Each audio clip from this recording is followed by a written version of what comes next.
Om Namo Bhagavate Vasudevaya. Om Namo Bhagavate Vasudevaya. Om Namo Bhagavate Vasudevaya.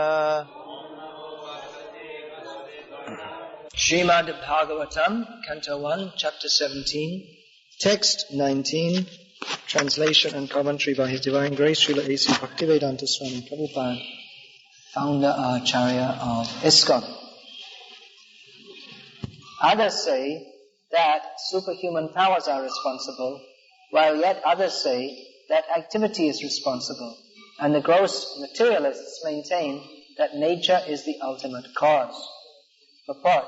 As referred to above, philosophers like Jaimini and his followers establish that fruitive activity is the root cause of all distress and happiness, and that even if there is a superior authority, some superhuman powerful god or gods, he or they are also under the influence of fruitive activity because they reward result according to one's action. They say that action is not independent because action is performed by some performer. Therefore, the performer himself is the cause of his own happiness or distress. In the Bhagavad-gita also it is confirmed that by one's mind, freed from material affection, one can deliver himself from the sufferings of material pangs. So one should not entangle oneself in matter by the mind's material affections. Thus one's own mind is one's friend or enemy in one's material happiness and distress. Atheistic, materialistic Sankhya-ites conclude that material nature is the cause of all causes. According to them, combinations of material elements are the causes of material happiness and distress, and disintegration of matter is the cause of freedom from all material pangs. Gautam and Kanad find that atomic combination is the cause of everything, and impersonalists like Ashtavakra consider that the spiritual effulgence of Brahman is the cause of all causes. But in the Bhagavad-gita, the Lord himself declares that he is the source of impersonal Brahman, and therefore he, the personality of Godhead, is the ultimate cause of all causes. It is also confirmed in the Brahma Samhita that Lord Krishna is the ultimate cause of all causes. This is the reply of the personality of religion in the form of the bull to the question of Maharaj Parikshit. Maharaj Parikshit saw that the personality of religion in the form of the bull was suffering and being beaten, standing on only his 3 legs, had been beaten and cut, and he was standing on only 1 leg. So he asked, who has done this? He was the king, so he wanted to punish the miscreant. Who has done this? What is the cause of this suffering that you are undergoing? Now, you would expect that if you ask someone, so you see someone who's been beaten, you ask, what is the cause? How did this happen? You may just see that they're cut. You may not know that they've been beaten. It could be some accident also. So you may ask, what is the cause? And you would expect some simple answer. Just like, I fell off a motorcycle. He's translated. I fell, and maybe he will say, I fell off a motorcycle, or maybe such and such a person beat me. But the personality of religion is replying. So, dharma is very subtle. So the personality of religion is not giving a simple reply, because ultimately nothing is simple. If you lift your finger like this, lift it up and down, you may think it's very simple. But actually if you consider all the brain functions, the nerves, the muscles, the movements of the cells, it's actually very complex. Everything is very complex. And then beyond that, the desire, why did you desire? So in anything, in any action, in any activity, or even in inactivity, there are so many levels of subtlety as to understanding the cause. This is the subject matter of philosophy. There are different subject matters of philosophy. One of the subject matters is cause. Cause and effect. What is the cause? How are things caused? How do things come about? That philosophical inquiry spills over into so many different areas of study, science. What is Science studies what is the cause. How has this universe come into being? How do different chemicals react? In biology and medicine also. What is the cause of growth? What is the cause of disease? And that will come into other subjects like sociology. Why do a group of people adopt a certain kind of culture? So what is the cause and what is the ultimate cause? This is examined by different philosophers, and in one sense, although you can say that their philosophies are not fully correct, many of the philosophies, even those we reject, have some elements of truth in them, at least from a certain angle of vision. Just like it's said here that the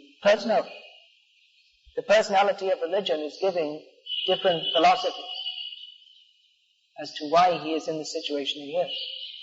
Now one philosophy says that the living being himself is the ultimate cause of his happiness and distress. Because they say, this is Karma Mimamsa, they say that if you do something good or bad, even if there is a God, because there are the laws of nature, he's obliged to fulfill them. Even if there is a God whose function is to give rewards or punishment, he also has to do it according to the law. Just like in the state, there may be different laws. So, the authorities in the state, they can reward or punish a person according to the principles of the law. Just like the magistrate in the court, he may sentence someone. And you have offended someone, therefore you must pay them damages. You must pay $1 million to this person. So you have what's that word? Libel suit. You have defamed publicly. So he is rewarding one and punishing another. But he has to do it according to the law. He can't just arbitrarily punish or reward someone. It must be according to the law. So according to Karma Mimamsa philosophy, you yourself, the individual, is the ultimate cause of his own happiness and distress. And actually in Bhagavad-gita, Lord Krishna says the same thing. Do you know that verse? Purusha sukha dukhanam bhuktitvai hetaruchyate. What's the first line of that? No. No, it says that karya karnam kachyatvai heta prakriti ruchyate. Purusha sukha dukhanam bhuktitvai hetaruchyate. This says that material nature is the cause of reactions. But the enjoyment, the suffering and distress a living being experiences, he is the own cause of that. So here we see immediately two causes are being given. Nature is being given as the cause, and the living being is also the cause. Now what does this mean? It means the living being, you get what you deserve. If you do pious activities, you get the result of good karma. If you do sinful activities, you get sinful result. But that is affected by the material nature. When we say good karma, that means you have to enjoy some material objects.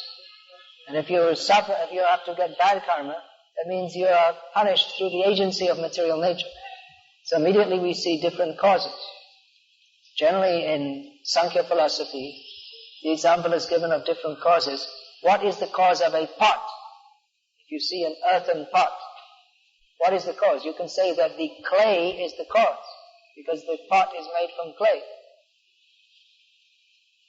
That there is also the potter. Without the potter, the clay will never become formed into a pot. So the potter is also the cause, more important cause. Both are required. Then we may say there's another cause. Maybe customer has come to the potter and said, you make me such and such a pot, just like this. So he's also the cause. And then you could say that the desire of the potter to maintain his family, that is also another cause. Or he may have mixed with that maybe, he may make a very beautifully designed pot. So mixed with that may be his aesthetic, artistic desire. So that's another cause. then there may be, he designs or he makes it according to a certain tradition. So that he's also influenced by the art form culture that's been developed by previous potters. So that's another cause. So there may be so many different causes. Then why do these desires arise at all? Because why does he want to make money to support his family? And you could say because his parents arranged for him to be married. So his parents, you could say that a remote cause of this part is the arrangement of his parents to get him married. So you go on, there are layers and layers. And why did the parents marry him like this? Because they come from a certain caste, they only marry within a certain caste, and it's their family tradition, and how did this come about? And there are so many, to say that the person is the cause, that's true, but then what is the cause of the person's desire to make that part? There are levels and sub-levels and sub-sub-levels, and it becomes very complex and subtle. Therefore, to say that the person is the ultimate cause is not true, because the person who desired to make that part or to do any other activity, such as ringing a bell, or turning on a light switch, or going to sleep, or whatever one does. The person may desire, but the person is not independent to fulfill that desire. He cannot fulfill that desire simply by desiring. Just like someone may desire, I will have $1 million. But simply by his desire, it doesn't just happen. Or even if it does happen, he gets all material facilities. That may be bestowed upon him by material nature. He can't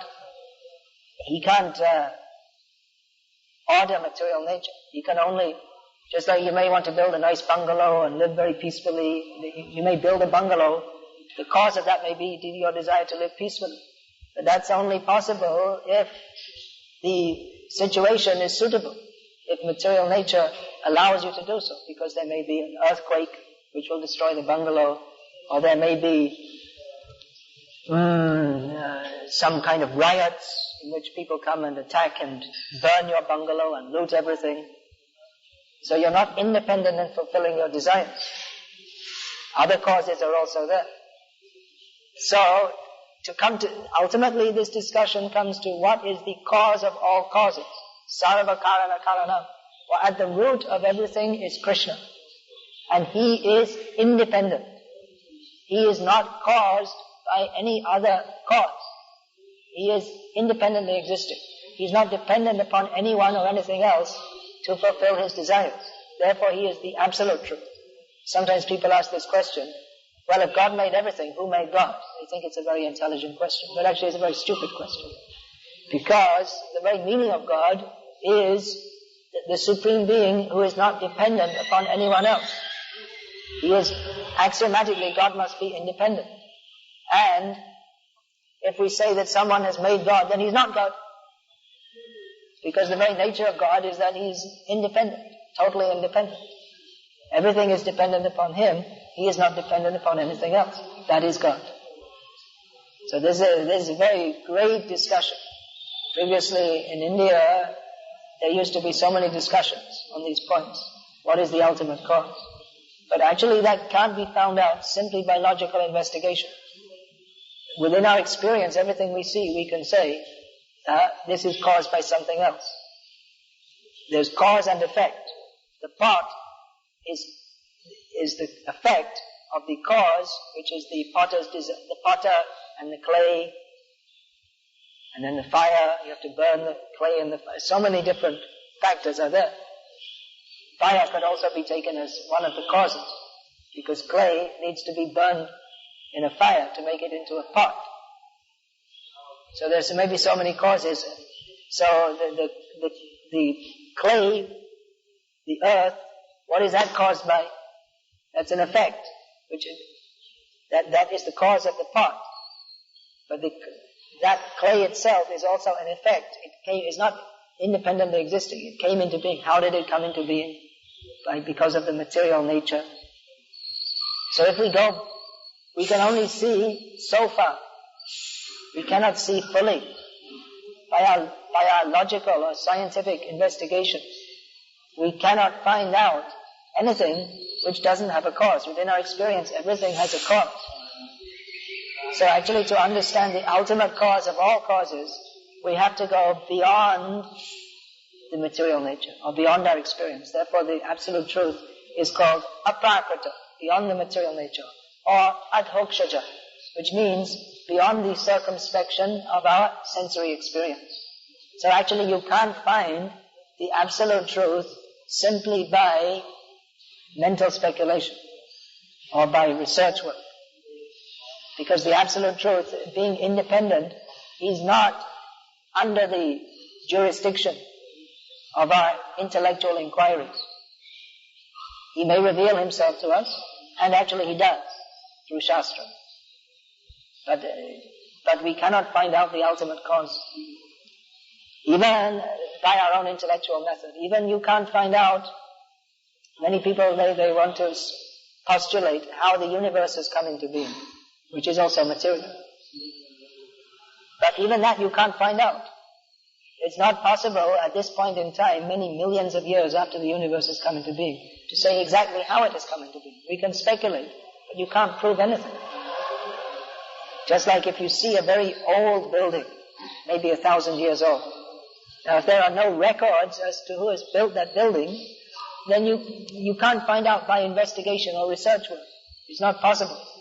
If there are records, then you can say that record may be written, it may be engraved on the side of the building, or it may be by verbal tradition. Just like that Lal Killa in Delhi. Who was that built by? Akbar, Aurangzeb, Shah Jahan. He built something before Aurangzeb threw him in prison. So that's built by Shah Jahan. That's the oral tradition is that people say, because it was an emperor, is very famous, and he built an impressive building which is still standing today. So by oral tradition, the word has come that this red fort was built by Shah Jahan. So it's accepted as a fact. There's no proof. You can't go back in history and make a film of Shah Jahan. Even you won't see him building. He didn't personally build it. It's not that Shah Jahan was a mystery and he was picking up bricks.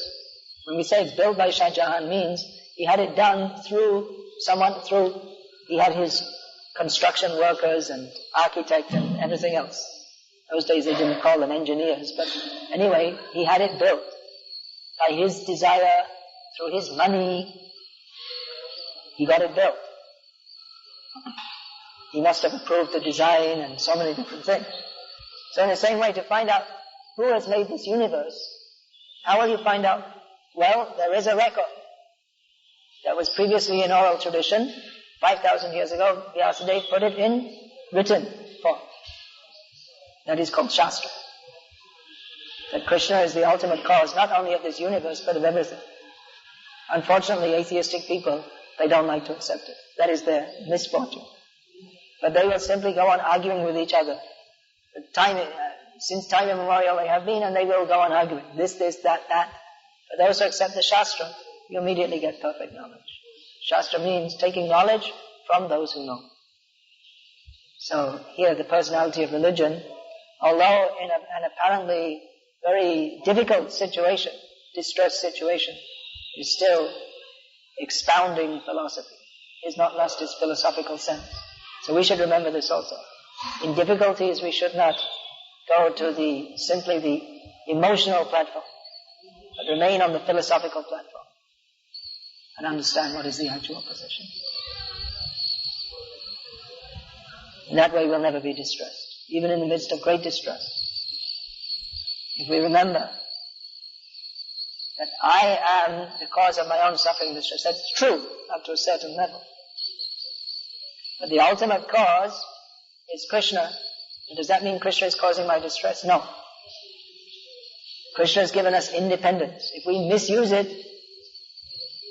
then we get the result, which is distress. So you see, it's more subtle. Krishna is the ultimate cause of all causes. He's the supreme controller. But it's not that Krishna is a factory manager and that he's controlling us like machines. No. He gives some independence also. Just like the parents control the children.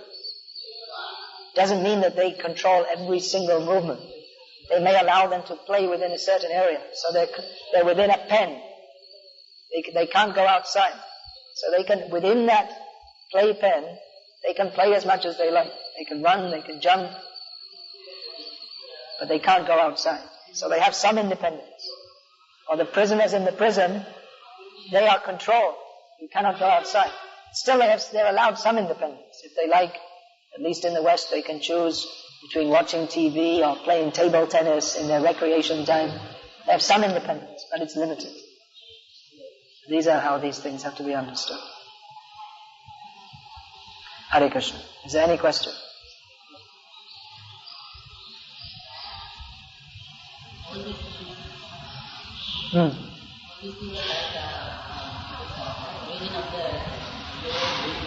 Or even a simple method is cannot be proven by scientific manner. For the devotees, it seems so simple to accept these things from the Shastra. Yeah. But for a realistic person, sometimes it becomes... The question is that a devotee, they can very easily accept from Shastra that Krishna is the cause of all causes. And it's very simple and easy to understand, actually. But for a materialistic person, they can't understand it at all. Why is that? That is described in Bhagavad-gita. What is that verse? There's so many verses in this regard. Nahang prakasha sarvasya yogamaya samavita mudo yang nabhijanati lokamamajamaviyam. Krishna says, I am not manifested to the foolish and unintelligent. For them I remain covered by my yogamaya potency.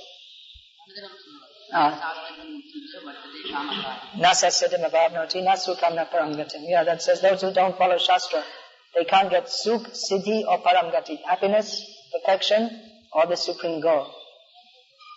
Now, there's another verse. How does that begin? Vimudha nami pasyanti. How they're living. Utkramantam stitang vapi bunjanam vagunan vitam. Vimudha nami pasyanti jnana chakshusha. That how the living being is giving up his body and accepting another one. Those who are foolish, they cannot see it. But those who see through the eye of knowledge, they can understand. So, people may be materially intelligent but foolish at the same time. Their knowledge is covered. Ultimately, it's because they're envious of Krishna. They're called Maya Aparita Jnana. They have knowledge, but their real knowledge is covered by illusion because they don't want to surrender to Krishna. Therefore, they think in a certain way. It may be illogical. It may not be in their own self-interest, but they have taken their self-interest to be sense gratification, which actually it isn't. It's very foolish to think that sense gratification is in our self-interest, but they take it like that.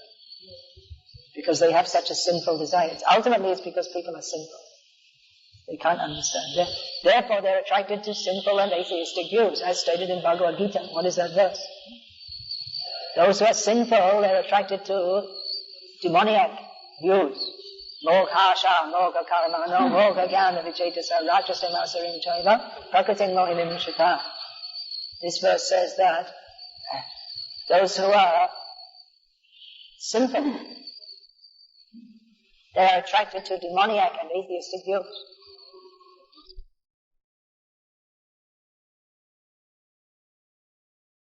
Super highways. But actually this whole society is becoming more and more hellish in every way. There's pollution, people are so discontent. The whole society is becoming more and more just like hell in the name of progress. But they think it's progress. You see how it's upside down, back to front. Inside out. This is their intelligence. It always works in the opposite way. It's called viparita buddhi. Their intelligence works in the opposite way. Mayam divya viniveshita syat ishada prityasya viparya yasmiti. This means that those who are envious of Krishna, they enter the world of fear. And in this way, their intelligence, it always works in the opposite direction.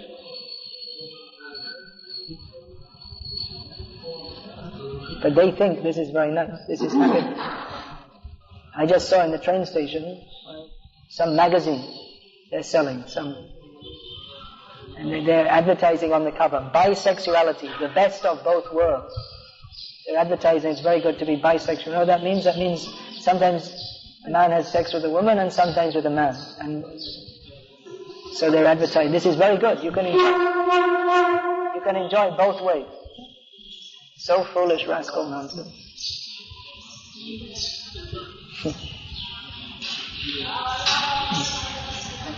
classes I'm having some like in periods like they are simple, like sometimes they are taking counting, and so I mark that type of students now, they are coming easily and they are taking seriously also Krishna consciousness. But the pious students now who are coming regularly to temple, who are worshipping very possible, like that, working in charity, but they are not serious that That may be, there may be very subtle, deep causes which are not very easy to see. One who comes to Krishna consciousness, ultimately they are more pious. Even though they may be engaged in grossly sinful activities. Worldly pious activities such as worship of demigods, that's actually, that Chaitanya Mahaprabhu's, I can't remember the verse, Bengali verse, says these are actually obstructions to Krishna consciousness. If you think I'm very pious, I'm very happy, everything is good, I'm a good person, then you may not be able to take to Krishna consciousness.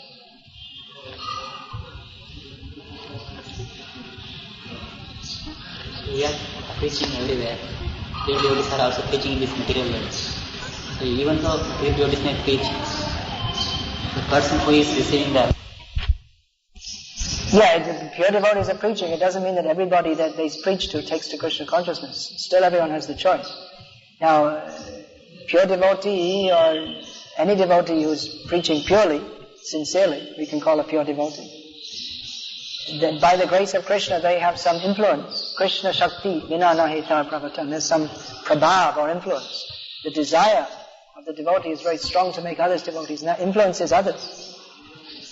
So, it's not just that the person speaks and then the person accepts or rejects. The personality of the devotee may also influence the person.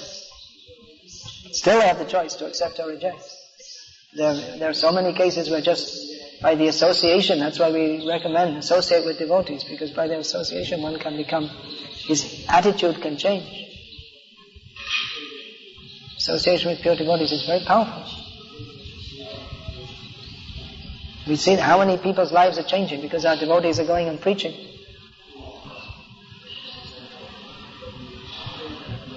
So make devotees, preach, tell people, give up your sinful activities, chant Hare Krishna, preach openly, straightforwardly. I was just on the train coming from Mathura. One man was appreciating my bead bag, very beautiful.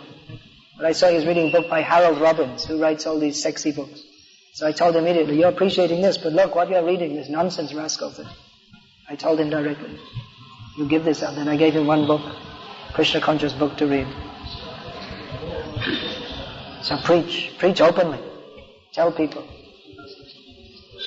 Illicit sex, meat eating, gambling, intoxication, this is all sinful. Stop it, chant Hare Krishna. Some people are very adamant not to accept this Krishna consciousness. Some people are very adamant not to accept Krishna consciousness. What can you do? Then you go to others. At least try and give them a book. Don't waste your time. For those who are not interested, there are many people who are interested. How we are preaching to somebody, sometimes if they are not able to receive the instruction, how is it taken? Someone's not ready to take the instruction, it's the same thing. Don't waste your time with them. If you can take a donation, that would be good for them. Give them a book. Go on to the next person.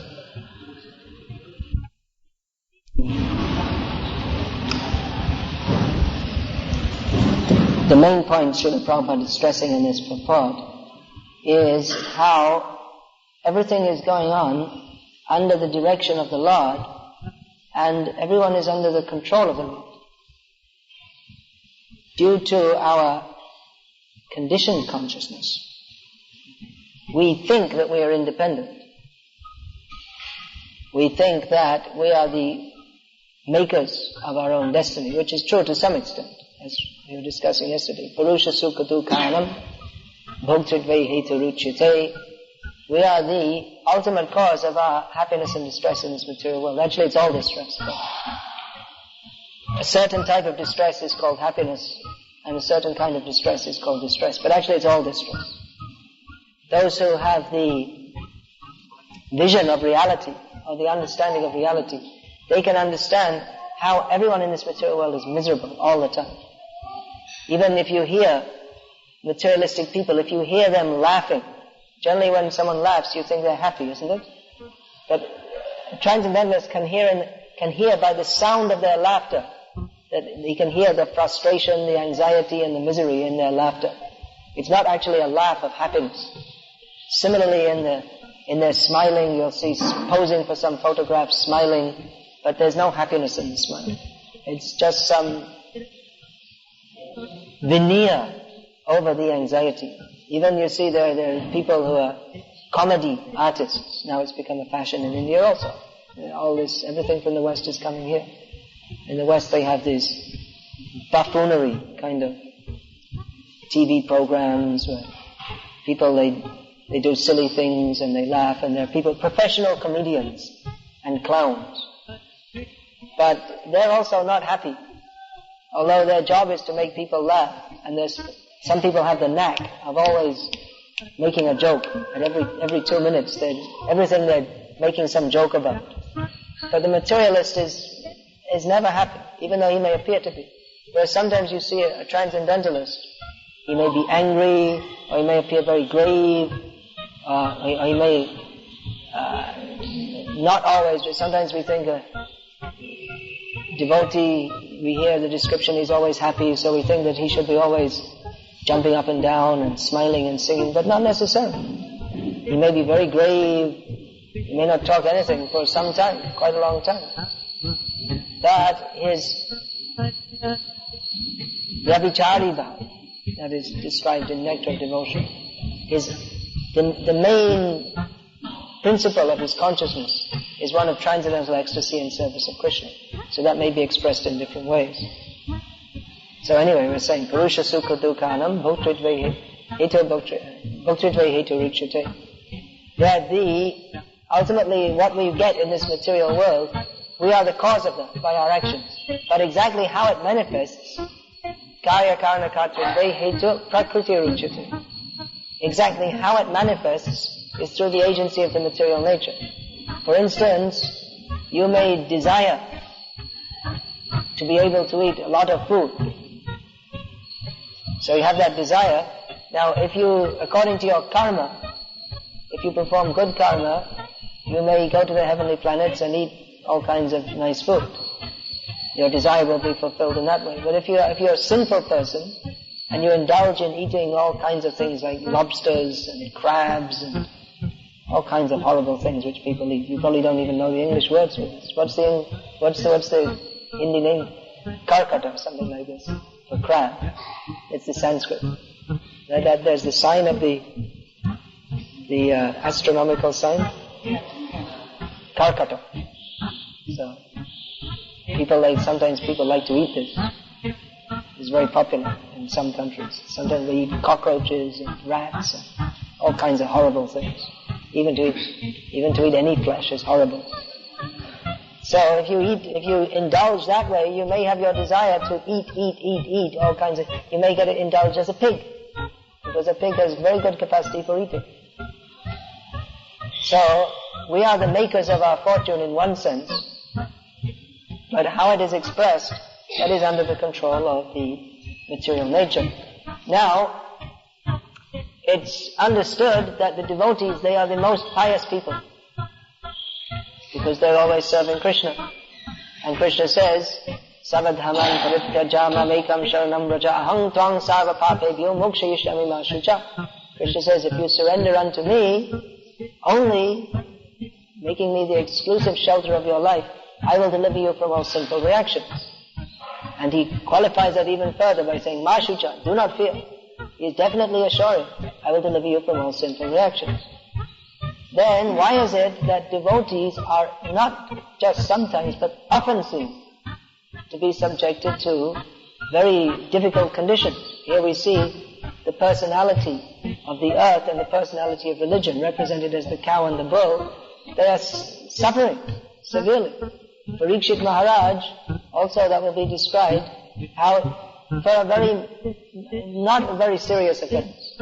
Actually, to insult a rishi, he insulted a rishi, that's a serious offense, but the rishi was fully ready, the Shamika rishi was fully ready to forgive the king, because for a great personality like him, to make such an offense should be forgiven, because the king is, especially a pious king, here he's called Rajarshi. Means he's a Raja, but he's as good as a great sage. So for such a person with the important responsibility of protecting the citizens and making a condition in society by which people can become gradually spiritually elevated, such an offense should be forgiven. But Shamika Rishi himself was in trance. He didn't know what was going on. So his son, Shringi, cursed Maharaj Parikshit to die within 7 days. It's a very severe punishment.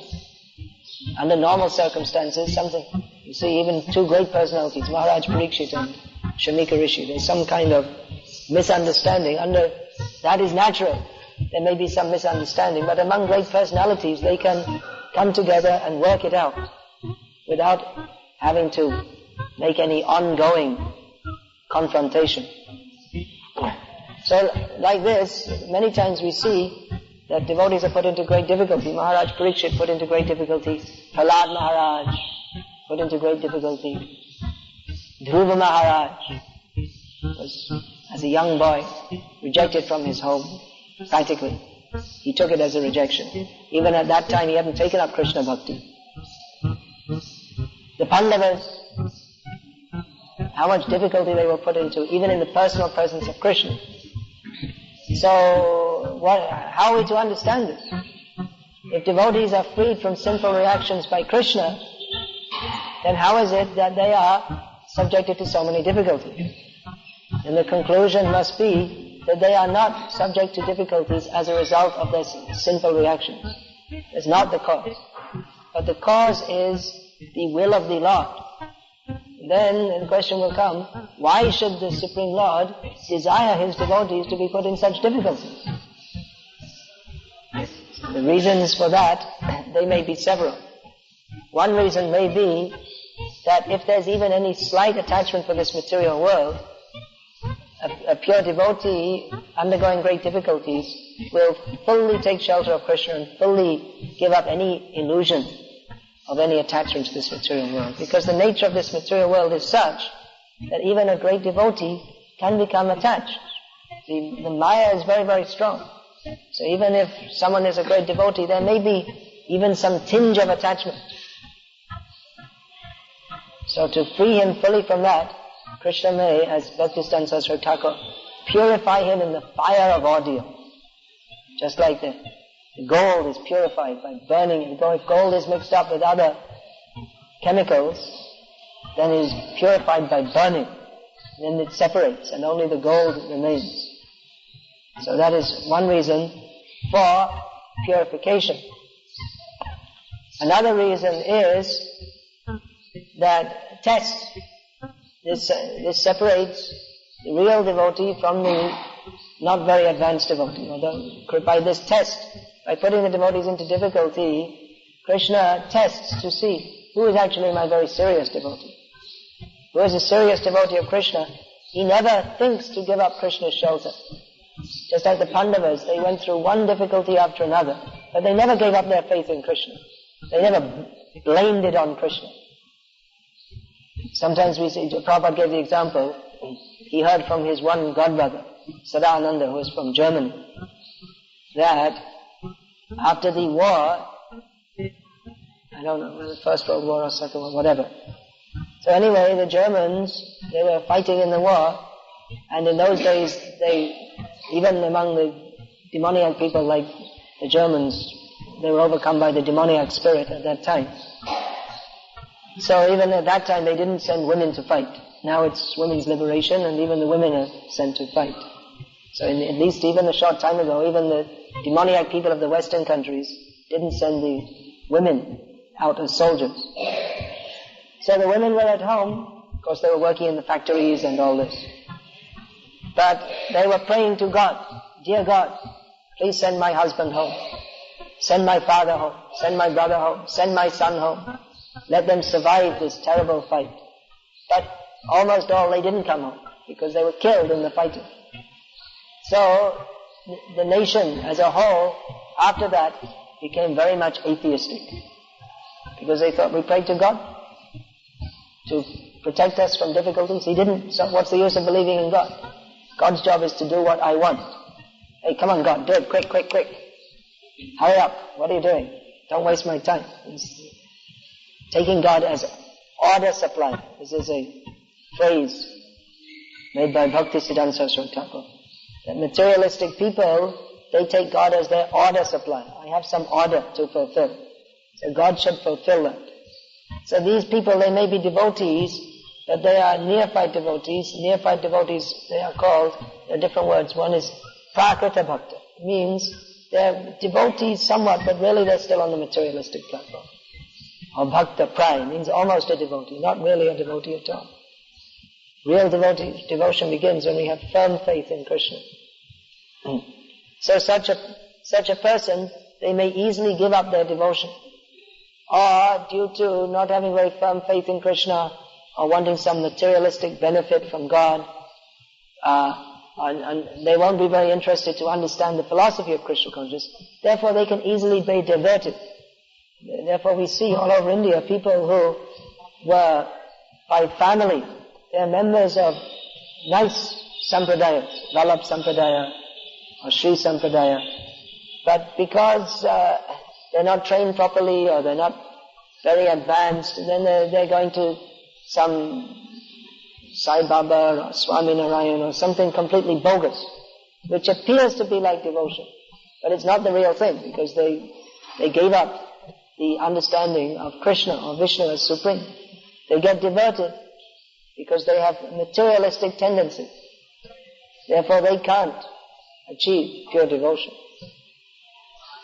So this difficulties will test a person. See, he may be brought up in some nice Vaishnava sampradaya, but when he's in many difficulties and someone comes up to him and says, well, why don't you do this, you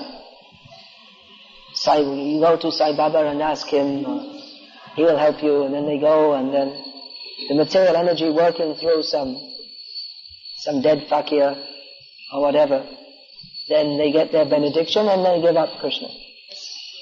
Or they think this is the real incarnation of Krishna. They become deluded. But a real devotee, he'll never be attracted to such things. One who actually has, by the blessings of Guru and Krishna, has a real taste for Krishna consciousness and has gone deeply into understanding this philosophy of Krishna consciousness, they'll never be diverted. There'll never be any question in their mind of going to any demigod or bogus guru or some Mayavadi sadhu for blessings. No question. Just whatever. They may go through many difficulties. They may even have weaknesses and struggles on their devotional path. But they'll never go outside of the understanding of Krishna consciousness.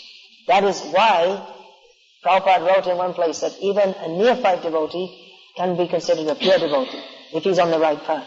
In other words, neophyte in the sense that he may not be very strong, he may be struggling with his mind and senses, but he's convinced that Krishna is the Supreme Personality of Godhead, and no one is going to take him away.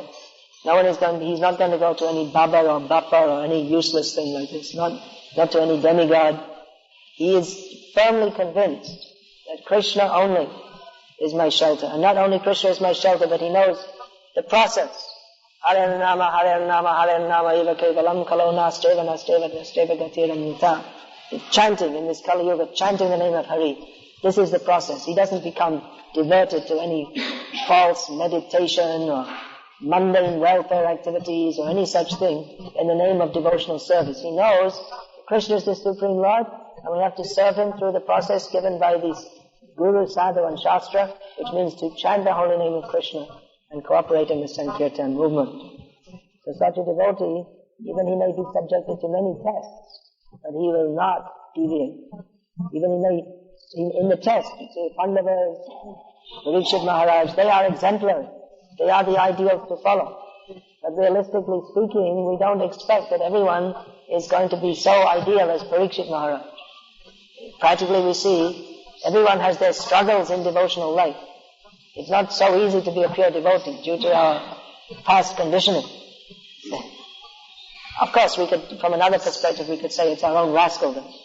But nevertheless, one who remains fixed on the path, he can attain Krishna. He will ultimately attain Krishna. Whereas someone else, they may be easily diverted. If there's some difficulty, they may easily go away. So that's another reason Krishna tests his devotees by giving some difficulty. Or actually we can say, Krishna, through the agency of the material energy, tests the devotee. Another reason there may be some difficulty is to show the ideal character of a devotee. We would know how great the Pandavas were if they were not subjected to such tests.